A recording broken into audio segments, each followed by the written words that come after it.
বিরোধী দলের পছন্দে রাষ্ট্রপতি ঘোষণা হবে। তারেক রহমানের বিস্ফোরক ঘোষণা, ইউনূস হচ্ছেন রাষ্ট্রপতি।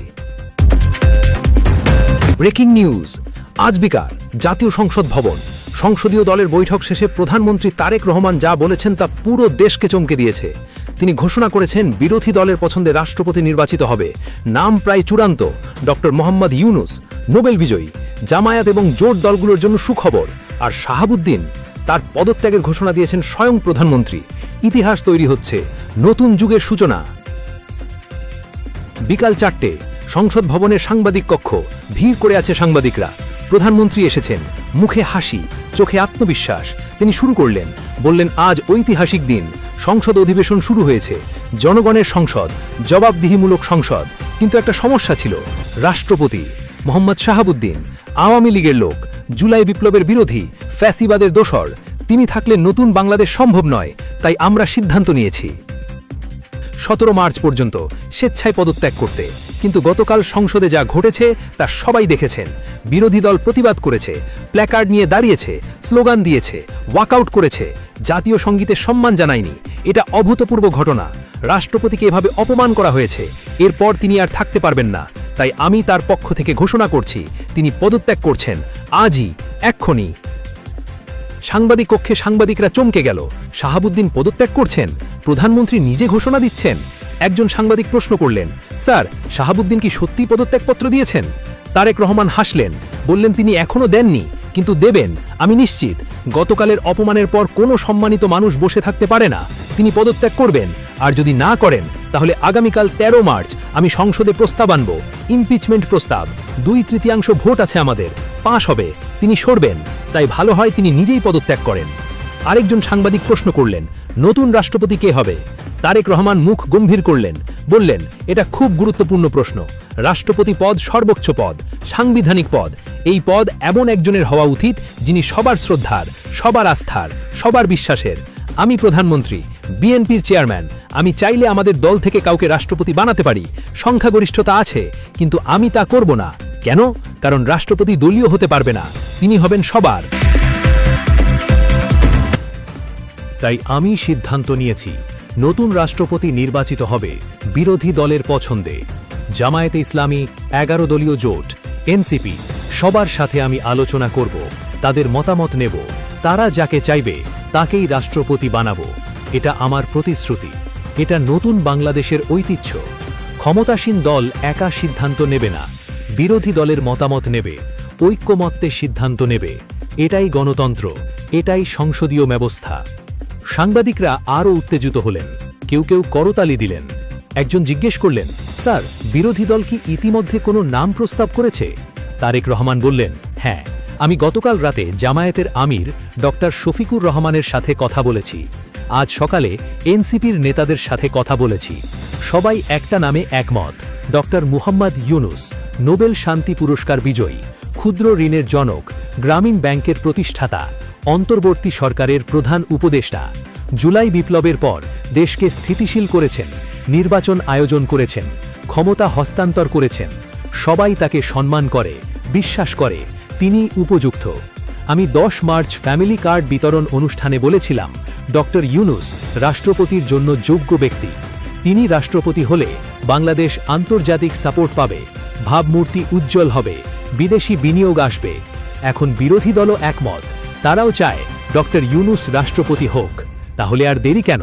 আমরা তাকে প্রস্তাব করব, সংসদে ভোট হবে, তিনি রাষ্ট্রপতি হবেন। একজন সাংবাদিক জিজ্ঞেস করলেন, ডক্টর ইউনূস কি রাজি হয়েছেন? তারেক রহমান বললেন, আমি এখনও তার সাথে সরাসরি কথা বলিনি, কিন্তু আমার বিশ্বাস তিনি রাজি হবেন। কারণ তিনি দেশপ্রেমিক। তিনি জানেন দেশের এখন ঐক্য দরকার। রাষ্ট্রপতি যদি নিরপেক্ষ হন, তাহলে সব দল তাকে মানবে। তিনি সেই ভূমিকা পালন করতে পারবেন। আমি আজ রাতেই তার সাথে কথা বলবো, আনুষ্ঠানিক প্রস্তাব দেব। আশা করি তিনি রাজি হবেন। কখন ভোট হবে? তারেক রহমান বললেন, দ্রুত, খুব দ্রুত। শাহাবুদ্দিন পদত্যাগ করার পর আগামী রবিবার 15 মার্চ সংসদে বিশেষ অধিবেশন, রাষ্ট্রপতি নির্বাচন। ডক্টর ইউনূস প্রার্থী, কেউ বিরোধিতা করবে না, সর্বসম্মতিক্রমে নির্বাচিত হবেন। তারপর 16 মার্চ শপথ গ্রহণ, নতুন রাষ্ট্রপতি, নতুন যুগ, নতুন বাংলাদেশ। এই ঘোষণার পর সংসদ ভবনে উল্লাস। জামায়াতের সংসদ সদস্যরা খুশি। তারা বলছেন তারেক রহমান সত্যিই রাষ্ট্রনায়ক। তিনি দলীয় স্বার্থের ঊর্ধ্বে উঠে জাতীয় স্বার্থ দেখছেন। বিরোধী দলের পছন্দের রাষ্ট্রপতি নির্বাচিত করা এটা অভূতপূর্ব। এর আগে কখনো হয়নি। এটা নতুন রাজনৈতিক সংস্কৃতি। আমরা স্বাগত জানাই।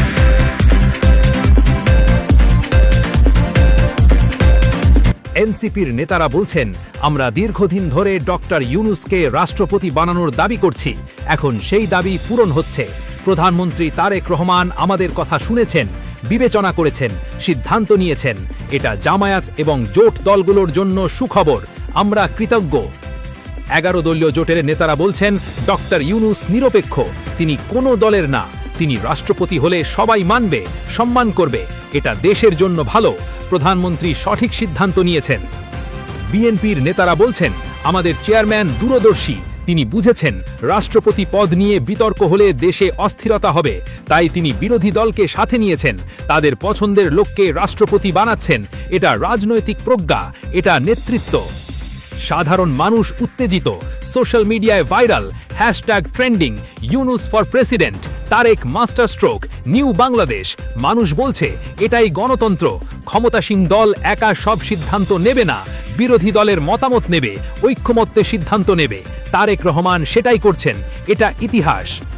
রাজনৈতিক বিশ্লেষকরা বলছেন এটা একটা চতুর কৌশল। তারেক রহমান জানতেন রাষ্ট্রপতি নিয়ে সমস্যা হবে। বিরোধীরা শাহাবুদ্দিনকে মানবে না। বিএনপি থেকে কাউকে দিলে বিরোধীরা খুশি হবে না। তাই তিনি এমন একজনকে বেছে নিয়েছেন যাকে সবাই চায়, ডক্টর ইউনূস।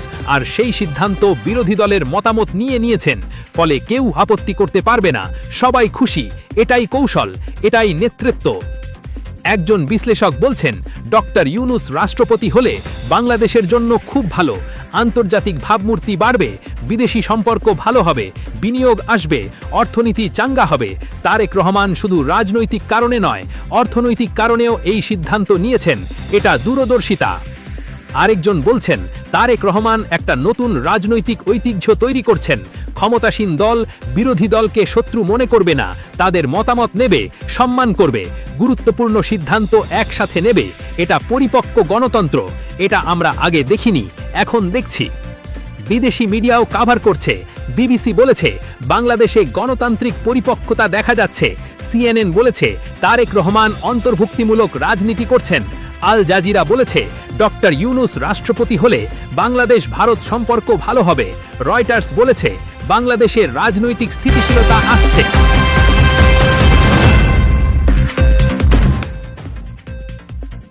এদিকে শাহাবুদ্দিন বঙ্গভবনে নীরব। প্রধানমন্ত্রী তার পক্ষ থেকে পদত্যাগের ঘোষণা দিয়েছেন, কিন্তু তিনি এখনও আনুষ্ঠানিকভাবে পদত্যাগপত্র দেননি। তবে আশা করা হচ্ছে আজ রাতের মধ্যে দেবেন। কারণ গতকালের অপমান, আজকের ঘোষণা, সব মিলিয়ে তার আর থাকার সুযোগ নেই। তিনি যদি না দেন তাহলে আগামীকাল ইমপিচমেন্ট প্রস্তাব, তারপর তদন্ত, শুনানি, ভোট, অপমান। তার চেয়ে ভালো নিজে থেকে পদত্যাগ করা, মর্যাদার সাথে। ডক্টর ইউনূস এখনও কিছু বলেননি, তবে তার ঘনিষ্ঠ সূত্র জানাচ্ছে তিনি ভাবছেন। প্রধানমন্ত্রী আজ রাতে ফোন করবেন, আনুষ্ঠানিক প্রস্তাব দেবেন, তারপর তিনি সিদ্ধান্ত নেবেন। তবে সম্ভাবনা বেশি তিনি রাজি হবেন, কারণ তিনি দেশপ্রেমিক, দেশের জন্য কাজ করতে চান। রাষ্ট্রপতি পদ একটা সম্মানের পদ, সেবার পদ। তিনি সেই সেবা করবেন। বিরোধী দলের পছন্দে রাষ্ট্রপতি ঘোষণা হবে। ইউনূস হবেন রাষ্ট্রপতি। জামায়াত জোটের জন্য সুখবর। শাহাবুদ্দিনের পদত্যাগের ঘোষণা তারেক রহমান করেছেন। এই 4টি শিরোনাম এখন সারা দেশে। এই 4টি ঘটনা ইতিহাস তৈরি করছে। বাংলাদেশ নতুন যুগে প্রবেশ করছে, যেখানে ক্ষমতাসীন এবং বিরোধী একসাথে কাজ করবে, যেখানে ঐক্যমত্য হবে, যেখানে সম্মান হবে, যেখানে গণতন্ত্র হবে। তারেক রহমান সেই পথ দেখাচ্ছেন। ইতিহাস তাকে মনে রাখবে। নতুন বাংলাদেশ তৈরি হচ্ছে। আমরা সাক্ষী হচ্ছি। এতক্ষণ আমাদের সাথে ছিলেন, ধন্যবাদ। আরও নতুন খবরের জন্য সাবস্ক্রাইব করুন নিউজ ফাদার চ্যানেল। ভালো থাকুন, সুস্থ থাকুন।